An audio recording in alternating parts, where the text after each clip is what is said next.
कौन कहता है कि केवल ठंड में ही च्यवनप्राश खाना चाहिए?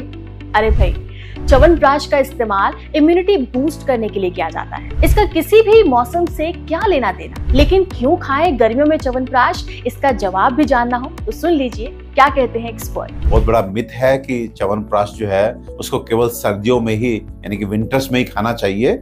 च्यवनप्राश का मेन इंग्रेडिएंट जो है वो आंवला है और आंवले की तासीर जो है वो ठंडी होती है। कई बार ह्यूमिडिटी से हम बेहाल हो जाते हैं, पसीने से बदन तरबतर हो जाता है, कई बार तो घबराहट तक होने लगती है। ऐसे में डॉक्टर क्या कहते हैं? जब आपको बहुत अधिक गर्मी सताए यानी कि पित्त आपका बहुत बढ़ जाए, आपको ब्लीडिंग टेंडेंसीज हो, आपको गर्मी की वजह से घबराहट हो, तब आप च्यवनप्राश का सेवन करें। और हम अपने पेशेंट्स को च्यवनप्राश का सेवन कराते हैं और उनको फायदा होता है। तो सुना आपने, अब तो इसके सेवन को लेकर कंफ्यूजन हो गया दूर, लेकिन इसे कितनी मात्रा में लिया जाए इसका ध्यान रखना बहुत जरूरी है। च्यवनप्राश हमारा एक ऐसा प्रिपरेशन है जो कभी हम अपनी हेल्थ को मेंटेन करने के लिए खाते हैं, कभी हम अपनी बीमारियों को दूर करने के लिए खाते हैं। तो इन जनरल जब आप हेल्थ को मेंटेन करने के लिए खाते हैं तो हमारा रिकमेंडेशन होता है 1 चम्मच च्यवनप्राश सुबह और शाम।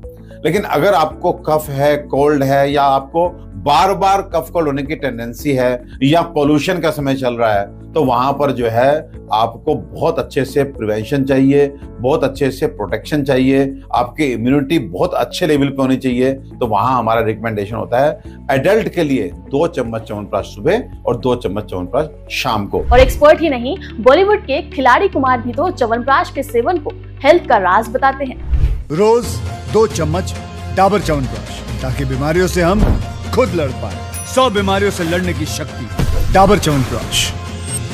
बरसात के मौसम में बैक्टीरिया और वायरस के पनपने के चांसेस ज्यादा रहते हैं, जिससे सिर दर्द और स्किन से लेकर पाचन संबंधित समस्याओं से आपको जूझना पड़ सकता है। तो अगर आप करते हैं डाबर च्यवनप्राश का सेवन, जो इन बीमारियों को दूर रखने में फायदेमंद साबित हो सकता है।